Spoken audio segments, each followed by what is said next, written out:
ప్రభునామానికే మహిమ కలుగునుగాక.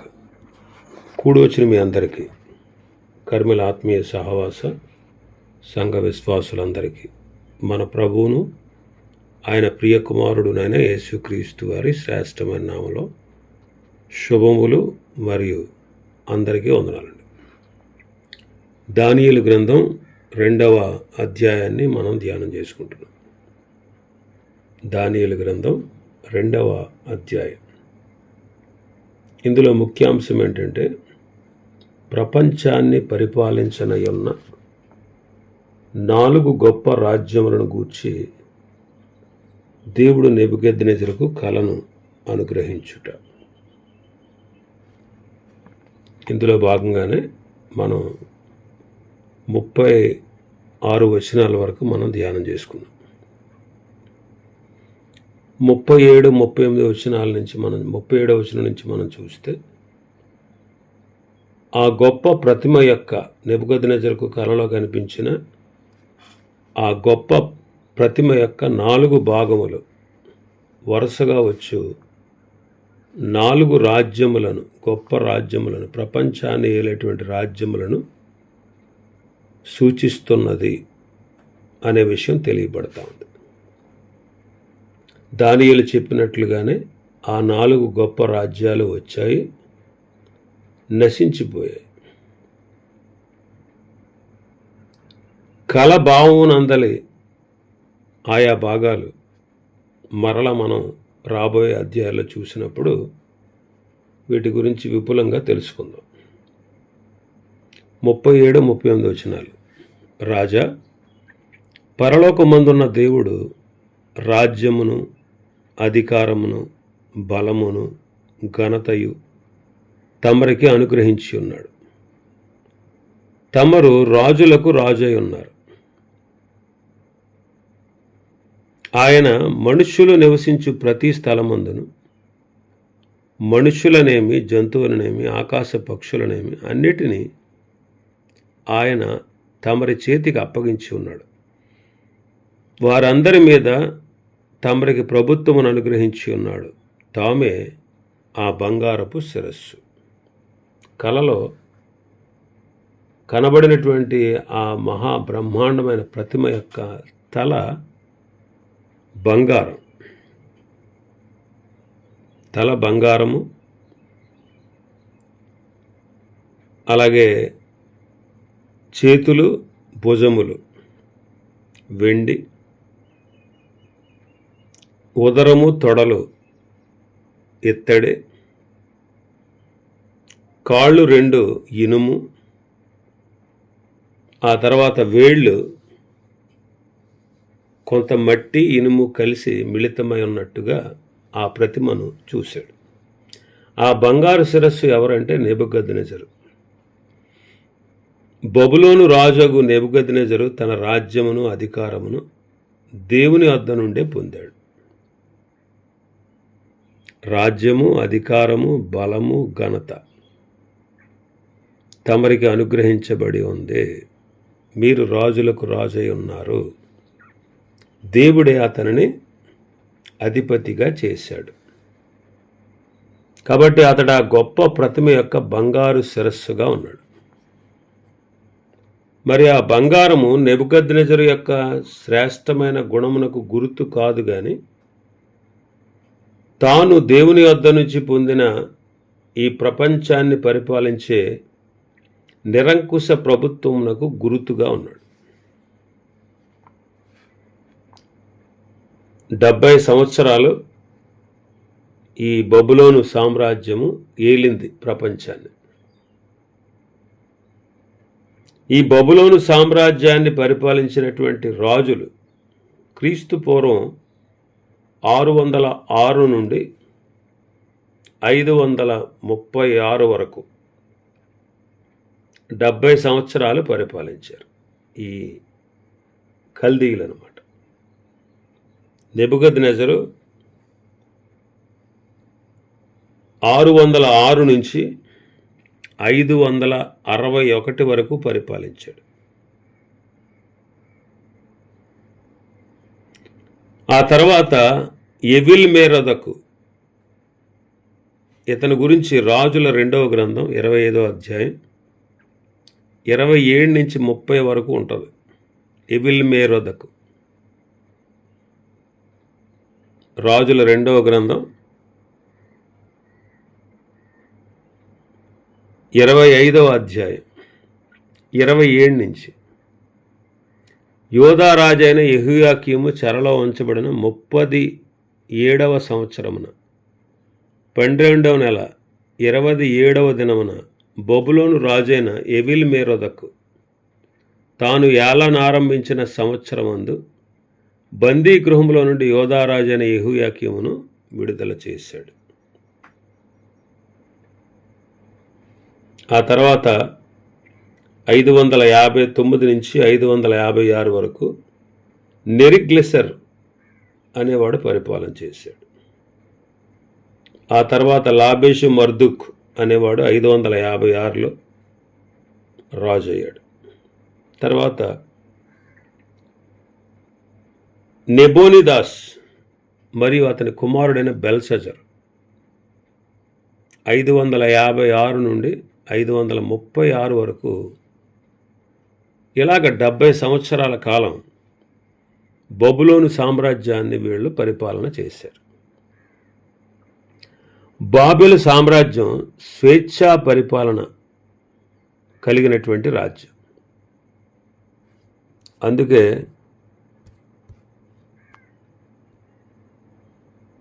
నెబుకద్నెజరు ఎవరిని చంపాలనుకున్నాడో వాళ్ళని చంపాడు. ఒకసారి చదువుదాం. దానియేలు గ్రంథం 5:19. దేవుడు అతనికిట్టి మహర్దశ ఇచ్చినందున తానెవరిని చంపగోరనో వారిని చంపాను, ఎవరిని రక్షింపగోరనో వారిని రక్షించాను, ఎవరిని హెచ్చింపగోరనో వారిని హెచ్చించాను, ఎవరిని పడవేయగోరనో వారిని పడవేశాను. కాబట్టి సకల రాష్ట్రములు, జనులు, ఆయా భాషలు మాట్లాడేవారు అతనికి భయపడుచు అతని ఎదుట వణకుచూ ఉండేది. కాబట్టి నిరంకుశ ప్రభుత్వం అన్నమాట అతనిది. ఇంకా మన భాగంలోకి వస్తే 39వ వచనం మనం చదివితే, తాము చనిపోయిన తర్వాత తమరి రాజ్యము కంటే తక్కువైన రాజ్యం ఒకటి లేచును. బబులోను రాజ్యము సూచించు బంగారు శిరస్సు వెనక వచ్చినది వెండి రాజ్యం. ఇది మొదటి దానికంటే కొద్దిగా తక్కువైంది. ఇదే మాదీయ పారసీక రాజ్యం. 5వ అధ్యాయంలో ఇంకా మనం చూడొచ్చు ఈ రాజ్య పరిపాలన. బబులోను రాజ్యము పడుటను గూర్చి, మాదీయుడైన దర్యావేషు వచ్చుటను గూర్చి 5వ అధ్యాయంలో మనం చూస్తాం. ఈ రాజ్యము బబులోను రాజ్యం వలె కేవలము నిరంకుశ ప్రభుత్వం కలది కాదు, కానీ మితము కలిగినది. ఎందుకంటే దర్యావేషు తానొక్కడే నిరంకుశంగా పరిపాలించలేదు, కానీ తన ప్రధానులను, అధిపతులను, ప్రధానులను తన కొరకు నియమించుకొని వారి ఆలోచన తీసుకొని ప్రభుత్వాన్ని పరిపాలన చేసినట్టు మనం చూస్తాం. ప్రభుత్వాన్ని పరిపాలన చేశాడు. కాబట్టి అతడు వెండి రాజ్యానికి సూచన.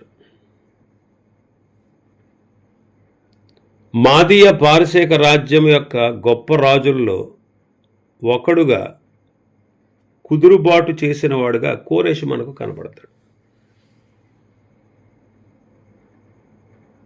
ఇతని ఆధీనంలోనే, అంటే ఇతని పరిపాలనా కాలంలోనే జెరుబ్బాబెలు యెరూషలేమునందలి దేవాలయము తిరిగి కట్టుటకు ఆజ్ఞ పొందాడు. మరి ఈ కోరెషు పుట్టక పూర్వమే 120 సంవత్సరాల ముందు యెషయా అతని జన్మమును గురించి రాసినటువంటి ప్రవచనాలని దానియేలు కోరెషుకు చూపించాడు. యెషయా గ్రంథం 44వ అధ్యాయం 28వ వచనం. కోరెషుతో, నా మంద కాపరి, నా చిత్తమంతయు నెరవేర్చువాడా అని చెప్పువాడను నేనే. యెరూషలేముతో నీవు కట్టబడదువనియు దేవాలయమునకు పునాది వేయబడిననియు నేను చెప్పుచున్నాను. 45వ అధ్యాయం. అతని పక్షమున జనులను జయించుటకు నేను అతని కుడి చేతిని పట్టుకుని ఉన్నాను. నేను రాజుల నడికట్లను విప్పెదను, ద్వారములు అతని ఎదుట వేయబడకుండా తలుపులు తీసేదను. అతడు అని యెహోవా తాను అభిషేకించిన కోరెషును గురించి సెలవిచ్చుచున్నాడు. అలాగా 13వ వచనం వరకు,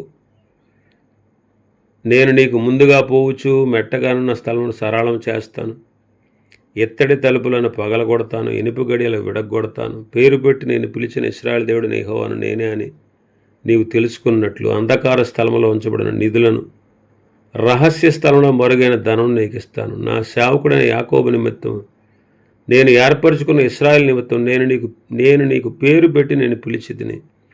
నీవు నన్ను ఎరుగకుండినప్పటికీ నీకు బిరుదులిచ్చితిని. నేనే యెహోవాను, మరి ఏ దేవుడును లేడు, నేను తప్ప ఏ దేవుడును లేడు.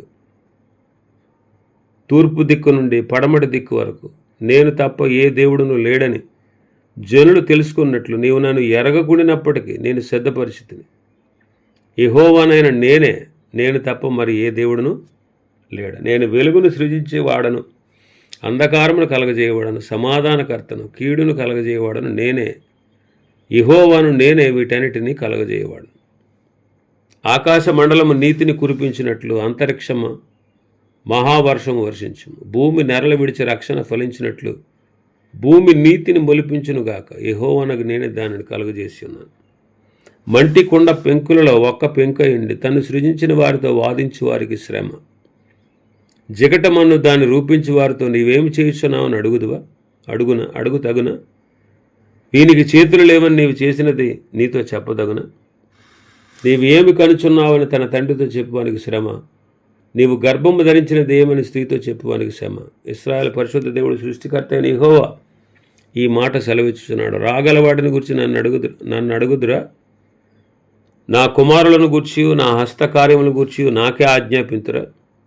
భూమిని కలుగజేసిన వాడును నేనే, దాని మీద ఉన్న నరులను నేనే సృజించేది. నా చేతులు ఆకాశములను విశాలపరచును, వాటి సర్వ సమూహమునకు నేనే ఆజ్ఞ ఇచ్చేది. నీతిని బట్టి కోరెషును రేపితిని, అతని మార్గములన్నీ సరళం చేసేది. అతడు నా పట్టణమును కట్టించును, క్రయధనము తీసుకొనకయు లంచము పుచ్చుకొనకయు నేను వెలివేసిన వారిని అతడు విడిపించును. ఈ మాటలన్నీ కోరెషును గూర్చి యెషయా గ్రంథంలో 120 ఏండ్ల క్రితమే రాయబడినటువంటి ప్రవచనాలు దానియేలు గారు కోరెషుకు చూపించారు. అతడు ప్రభావితుడై దేవుని మహిమపరచుకోరి యెరూషలేములో ఉన్న దేవుని మందిరమును పునర్నిర్మించమని ఆజ్ఞ ఇచ్చాడు. దినవృత్తాంతాల 2వ గ్రంథం 36వ అధ్యాయం 22-23 వచనాలు. పారసీక దేశపు రాజు అయిన కోరెషు ఏలుబడియందు మొదటి సంవత్సరమున ఇర్మీయా ద్వారా పలకబడిన తన వాక్యమును నెరవేర్చుటకై యెహోవా పారసీక దేశపు రాజైన కోరెషు మనస్సును ప్రేరేపించగా అతడు తన రాజ్యమంతటను చాటించి వ్రాతమూలము ఇట్లు ప్రకటన చేయించాడు. పారసీక దేశపు రాజైన కోరెషు ఆజ్ఞాపించినదేమనగా, ఆకాశమందలి దేవుడైన యెహోవా లోకమందున్న సకల జనులను నా వశము చేసి యూదా దేశమందు యెరూషలేములో తనకు మందిరమును కట్టించుమని నాకు ఆజ్ఞ ఇచ్చి ఉన్నాడు. కావున మీలో ఎవరు ఆయన జనులై ఉన్నారో వారు బయలుదేరవచ్చు, వారి దేవుడైన యెహోవా వారికి తోడుగా ఉండును అంటాడు. ఇంకా ఇజ్రా గ్రంథం 1వ అధ్యాయం 3 వచనాల్లో కూడా ఆ మాటలు ఉన్నాయి. కావున మీలో ఎవరైనా జనులై ఉన్నారో వారు యూదా దేశమందున్న యెరూషలేముకు బయలుదేరి యెరూషలేములో ఉన్న దేవుని మందిరాన్ని అనగా ఇశ్రాయేలు దేవుడిని యెహోవా మందిరాన్ని కట్టాలి, వారి దేవుడు వారికి తోడై ఉంటాడు అనే మాటలు మళ్ళీ ఎజ్రా గ్రంథం 1వ అధ్యాయం 3 వచనాల్లో చూస్తాం. ఈ రాజ్యము మొదట కోరెషు క్రింద, తర్వాత దర్యావేషు ఇంకా కొంతమంది రాజుల క్రింద 200 సంవత్సరాలు ప్రబలింది. 200 సంవత్సరాలు ప్రబలింది అన్నమాట ఈ రాజ్యం.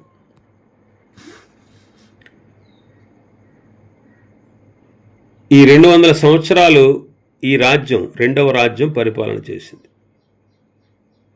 మాదీయులు ఎడమ భుజముగా, పారసీకులు కుడి భుజముగా మనం రాబోయే అధ్యాయాల్లో మనం చూస్తాం. మరి మాదీయ పారసీక సామ్రాజ్యాన్ని పరిపాలించిన రాజుల గురించి మనం చూస్తే క్రీస్తు పూర్వం 536 నుంచి 330 వరకు ఈ 206 సంవత్సరాలు వాళ్ళు పరిపాలన చేశారు. క్రీస్తు పూర్వం 536 నుంచి 529 వరకు కోరెషు, 529 నుంచి 522 వరకు కింబీసిస్, 521 నుంచి 485 వరకు దర్యావేషు, 485 నుంచి 465 వరకు అహష్వేరోషు, మొదటి అహష్వేరోషు, 465 నుంచి 425 వరకు మొదటి అర్తహషస్త, 425లో రెండవ అహష్వేరోషు, 425 నుంచి 405 వరకు రెండవ దర్యావేషు, 405 నుంచి 358 వరకు రెండవ అర్తహషస్త, 358 నుంచి 338 వరకు మూడవ అర్తహషస్త, 338 నుంచి 335 వరకు నాలుగవ అర్తహషస్త, 335 నుంచి 330 వరకు దర్యావేషు, మూడవ దర్యావేషు పరిపాలన చేశారు. ఆ తర్వాత మనం చూసినట్టుగా 39వ వచనంలో రెండవ పార్ట్ మనం చూస్తే, అటు తర్వాత లోకమంతటా ఏలినట్టి మూడవ రాజ్యం ఒకటి లేచును, అది ఇత్తడి వంటిదగును అన్నాడు. క్రీస్తు పూర్వం 330వ సంవత్సరంలో గ్రీసు దేశపు రాజు అయినటువంటి అలెగ్జాండర్ మాదీయ పారసీక రాజ్యములను జయించి లోకమంతటా ఏలునట్టి మూడవ రాజ్యముగా చేశాడు. అలెగ్జాండరు ప్రపంచమంతటిని జయించినది చరిత్రలో మనందరికీ తెలిసిన విషయమే. అందుకే లోకమంతటిని ఏలునట్టి రాజ్యం అని చెప్పబడింది. అలెగ్జాండర్ చక్రవర్తి యెరూషలేముపై దండెత్తి వచ్చినప్పుడు అక్కడ ఉన్న ప్రధాన యాజకుడు దానియేలు గ్రంథంలో అలెగ్జాండర్ అనే చక్రవర్తిని గూర్చి వ్రాయబడిన ప్రవచనాలు అతనికి చూపించాడని, అందుకే అతడు యెరూషలేమును నాశనం చేయకుండా తిరిగి వెళ్ళిపోయాడని జోసిఫస్ అనే యోధా చరిత్రకారుడు రాశాడు. ఈ రాజ్యములన్నిటిని గూర్చి చాలా మట్టుకు విశదీకరించబడుట మనం ఈ గ్రంథంలో చూస్తాం. ఈ రాజ్యము ముందు చెప్పబడిన రాజ్యముల కంటే తక్కువైంది, ఇత్తడిదనమాట. ఎందుకంటే అలెగ్జాండర్ మరణించాడు. అతను మరణించిన తర్వాత అతని పరిపాలన క్రింద ఉన్నటువంటి రాజ్యాలని 4 భాగాలుగా చేసుకుని అతని దగ్గర ఉన్న 4 పరిపాలన చేశారు. ఈ యొక్క రాజ్యము క్రీస్తు పూర్వం 300 సంవత్సరాల వరకు నిలిచింది. 300 సంవత్సరాల నుంచి పరిపాలన చేసింది. గ్రీకు రాజ్యము అలెగ్జాండర్ మొదలుకొని క్రీస్తు పూర్వం 330 నుండి క్రీస్తు పూర్వం 30వ సంవత్సరం వరకు ఇంచుమించుగా 300 సంవత్సరాలు పరిపాలన చేశారు. అలెగ్జాండర్ క్రీస్తు పూర్వం 330 నుంచి 303 వరకు పరిపాలించాడు. అతను మరణించిన తర్వాత అతని సైన్యాధిపతులు 4 భాగాలు చేశారు. తూర్పు రాజ్యము, పడమర రాజ్యం, ఉత్తర రాజ్యం, దక్షిణ రాజ్యం 4 భాగాలు చేసి తూర్పు రాజ్యాన్ని, ఆసియాని లిసిమికస్ పరిపాలించాడు. ఈ తూర్పు రాజ్యం ఉత్తర రాజ్యంలో 190 సంవత్సరాల తర్వాత కలిసిపోయింది. అలాగే పడమర రాజ్యం అంటే తెసలోనిక ఆ ప్రాంతాన్ని కస్పెండర్ పరిపాలించాడు. ఈ పడమర రాజ్యం కూడా ఉత్తర రాజ్యంలో కలిసిపోయింది. తర్వాత ఉత్తర రాజ్యం సిరియాను సెల్యూకస్ అంతియోకస్ పరిపాలన చేశాడు. దక్షిణ రాజ్యాన్ని ఈజిప్టు టాలమీలు పరిపాలన చేశారు.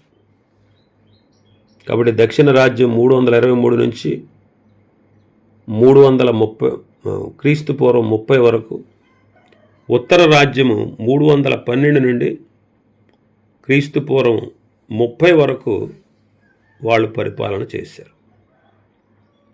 మొత్తం టాలమీలందరూ అంటే ఈజిప్టులో ఉన్నటువంటి టాలమీ అనే వంశస్థులు పరిపాలన చేశారు. ఏది? దక్షిణ రాజ్యాన్ని. ఉత్తర రాజ్యాన్ని సెల్యూకసులు, అంటియోకసులు పరిపాలన చేశారు. 1వ టాలమీ, 2వ టాలమీ, 3, 4, 5, 6, 7, 8, 9, 11 మంది పరిపాలన చేశారు దక్షిణ రాజ్యాన్ని, గ్రీకు రాజ్యాన్ని. ఉత్తర రాజ్యాన్ని 13 మంది పరిపాలన చేశారు. సెల్యూకస్ 1, 2, 3, 4, 5, 6, అలాగే అంతియోకస్ 1, 2, 3, 4, 5, 6, 7, 7 అంతియోకసులు పరిపాలన చేశారు. ఈ రాజ్యము పతనమై 130 క్రీస్తు పూర్వం 130వ సంవత్సరంలో అది పతనమై రోమీల వశమైంది. ఈ రాజ్య వివరణ గురించి 7-8 అధ్యాయాల్లో కూడా మనం చూస్తాం. ఆ తర్వాత మన భాగంలోకి వస్తే 40వ వచనం నుంచి 43వ వచనం వరకు 4వ సార్వత్రిక రాజ్యము రోమా రాజ్యం. క్రీస్తు పూర్వం 27లో ఈ రోమా రాజ్యాన్ని కైసరు ఔగుస్తు అనే అతను పరిపాలన చేశాడు. అతని కాలంలో ఈ రాజ్యం ప్రబలిందనమాట. ఈ రాజ్యంలోనే మన ప్రభువు ఆయన శిష్యులు జీవించారు. ఇది మహాబలమైనది. దీని మీదకు వచ్చిన రాజ్యాలన్నిటిని ఇది జయించి మింగివేసింది. 40వ వచనం నుంచి 43వ వచనం. పెంబట 4వ రాజ్యం ఒకటి లేచును, అది ఇనుము వలె బలముగా ఉండును. ఇనుము సమస్తమైన వాటిని దంచి విరగొట్టినది కదా. ఇనుము పగలగొట్టినట్లు అది రాజ్యములన్నిటిని పగలగొట్టి పొడి చేయను. పాదముల వేళ్లును కొంత మట్టుకు కుమ్మరి మట్టిదిగాను కొంత మట్టుకు ఇనుపదిగాను ఉన్నట్టు తమకు కనబడిన కనుక ఆ రాజ్యములో భేదములుండును. అయితే ఇనుము బురదతో కలిసి ఉన్నట్లు కనబడిన గనుక ఆ రాజ్యములో ఇలాగుండును. ఆ రాజ్యము ఇనుము వంటి బలము గలదై ఉండును. పాదముల వేళ్లు కొంత మట్టుకు ఇనుపవిగాను కొంత మట్టుకు మట్టివిగాను ఉన్నట్లు ఆ రాజ్యము ఒక విషయంలో బలముగాను ఒక విషయంలో నీరసముగాను ఉండును. ఇనుమును బురదయు మిళితమైనట తమరికి కనబడును. అటువలే మనుష్య జాతులు మిళితములై ఇనుము మట్టితో అతకనట్లు వారి ఒకరితో ఒకరు పొసగక ఎందురు. కాబట్టి 4వ సార్వత్రిక రాజ్యము రోమా సామ్రాజ్యం. ఈ రోమా సామ్రాజ్య కాలంలోనే ప్రభువైన యేసుక్రీస్తు వారు జన్మించారు. అది ఈ లోకానికి దిగి వచ్చారు. ఆయన శిష్యులు ఈ కైసరు ఐగుస్తు అనే అతను కాలంలో ఉన్నారు.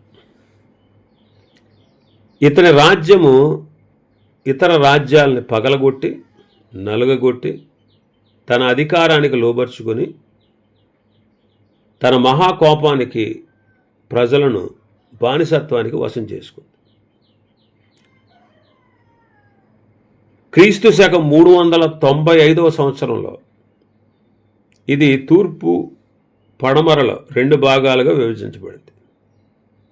మొదటి భాగము కాన్స్టాంటినోపుల్, రెండవ దానికి రోమ్ ముఖ్య పట్టణాలే ఉన్నాయి. అప్పటి నుండి క్రీస్తు శకం 476 వరకు అది క్షీణదశ పొందింది. ఆ తర్వాత ఉత్తర యూరప్ నుంచి దండెత్తి వచ్చిన తెగలు దానిని ఆక్రమించుకొని దాన్ని విభాగించుకునుడి చేత ఈ రోమా సామ్రాజ్యం అంతమొందింది. ఈ ఇనుప కాళ్ళు 2 ఉత్తర రాజ్యము తూర్పు రాజ్యము పడమటి రాజ్యాలుగా విభజించబడుట మనం చూస్తాం. ఇంకా ముందు జరగాల్సినటువంటి ఏంటంటే 2గా విభజింపబడిన ఈ రాజ్యము తర్వాత కాలంలో 10 భాగాలు అవుద్ది. 2 కాళ్ళకి 10 వేళ్ళు ఉన్నాయి. ఈ 2 కాళ్ళకి ఉన్న 10 వేళ్ళు 10 మంది రాజులు. మిగతావన్నీ నెరవేరినాయి, కానీ ఇంకా ఇది ఎప్పుడు కలుగుద్దో ఎప్పుడు నెరవేరుద్దో మనకు తెలియదు. ఇంకా మిగిలిన భాగాన్ని గురించి రేపటి దినం మనం ధ్యానం చేసుకుందాం. దేవుడి వర్తమాన వాక్యాన్ని మన వినికిడిలో ఆశీర్వదించునుగాక. ఆమేన్.